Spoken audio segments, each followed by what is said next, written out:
Hello， 大家好，这是莫安之，我是你的小鸡鸡。这期视频我们看和把玩下 Joy Toy 暗源战锤 40K、黑暗天使、死翼骑士、风暴盾三人组。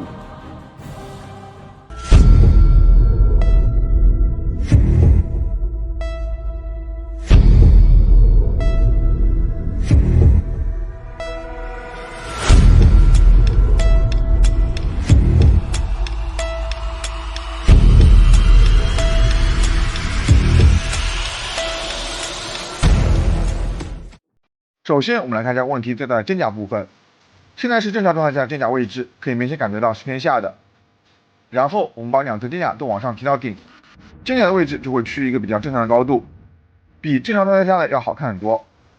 我们对比石板终结者，新版死翼的肩甲是和嘴巴在一个水平线的，而石板中间的肩甲是和头顶差不多高度。我们再来对比一下第一版的死翼，正设计部分新版是要更加匀称，但肩甲的大小就缩小了很多。最后，我们来对比一下好评的天幕终结者，可以明显感觉到，比正常肩甲位置就是应该在和头部差不多的高度。此款全身各部位呢都是用红色阴影，这点呢我不太理解，按照道理不应该上黑色的吗？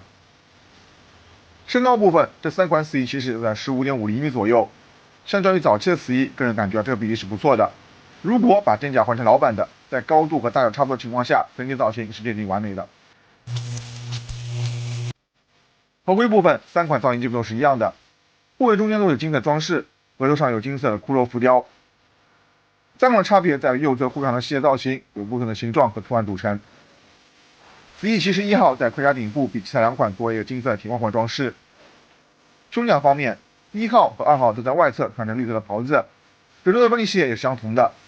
两款在内裤下方都有绳子挂着挂坠，1号在两侧是多了下垂绳子，中间挂了一个大号的战团标志挂坠。而2号呢，只有一根连接左右胸的绳子和一个小号的战团标志挂坠。3号的胸前则是岔开的袍子造型，胸甲正面露出了红色战团的标志浮雕，背后则是终结者托用的换齿装置。我的这个1号死翼在底部呢是缺了零件的，正确且不缺陷情况下应该是这样的，我已经联系客服换货了。肩甲部分，右侧肩甲三款都有战团标志的浮雕，但同个模具露出的标志在细节方面确实有差别的。1号在下方只多一个狮子的文字刻画，左侧肩甲都是有浮雕装饰，那1号在下方是变成箭头，并且上方是多了个红色宝石造型。三款在右侧肩甲前方都有面小的徽章尖盾，上方图案每款都不同的，在底部1号、2号为印记，而3号呢是羽毛。手臂方面，右手手臂在肘部处是多了一个外侧护手甲，其他部分则有很多银色的铆钉细节，而左手臂呢是一个比较常规造型了。我们再来看一下腰带部分，首先三款腰带扣都有金色的骷髅，1号和2号腰带两侧装饰和配件都是一样的，右侧为纯金印记，左侧为匕首。那3号呢正好相反，右侧为匕首，左侧为纯金印记。匕首剑鞘是可以单独取下的，造型样式是和贝利亚一样，面对匕首也是可以完全拔出。前裙板为绿色的软胶，前方挂着不同圣物，1号是带镂空的瓶子造型，而2号和3号呢则装着不同物品的圣物匣子。三款的侧翼甲也是略有不同，除了1号有十字的金色骷髅外，其他呢都是没有任何装饰的。腿部造型区别是比较明显的，1号右腿上的符文浮雕对应了肩上的造型，左腿为一体式的腿甲，而2号和3号相同，右腿上的符文浮雕同样对应了肩上的造型，左腿呢则是区分了膝盖和小腿的区域。武器方面，首先是这将武器，三款都是给到了一把双手能量剑。1号的剑呢比较华丽，在护手上方呢是有羽翼的造型，剑刃两侧都是有文字刻画。涂装方面呢，剑刃前方是亮银色，后侧是过渡的银铁色。三款都是给到不同的风暴盾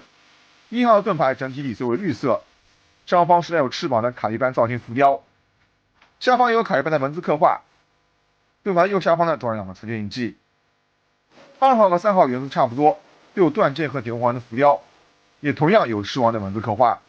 2号在顶部呢是多了3个金色的骷髅，3号呢则是双色盾牌，右侧为黄色，左侧为红色。两款盾牌在左下方都是有相同的纯金印记。盾牌的背后也是有给到内置的结构造型，在每根线路顶端都是有显示能量的蓝色封色涂装。这次的握把呢是给了我们两个，一个是带有软胶套环的，一个是常规的握把。配件方面，1号里面给到一个信标新的造型和之前10版终结者是一模一样的。2号则是多给了一把带烟雾特效的权杖，权杖顶部有类似刺骨颅骨和铁光环的造型装饰，旁边散开的烟雾效果都很不错，没有特别出戏的感觉。另外还给了个卡利班的小人，小人个人觉得搭配也很好，呢子的褶皱纹理、突出高光涂装，腰部后侧小宝剑和书细节都很不错。卡利班双手中间是有插口的，可以把权杖插在里边搭配展示。最终替换手心了，不用多说，就是标配那些。总体来说，这套死役骑士最大问题有肩甲，虽然说可以调整肩甲位置，但治标不治本。就算是能调节位置，肩甲大小是无法更改的。按照整体造型来说，这套死役是很不错的，但偏偏只能肩甲这一出。如果能做好，我可以说这款是可以放进年度不错产品里。那好了，以上就是看我榜的所有内容了。喜欢视频的话，请一键3连，这对我最大的帮助和支持。我们下期视频再见。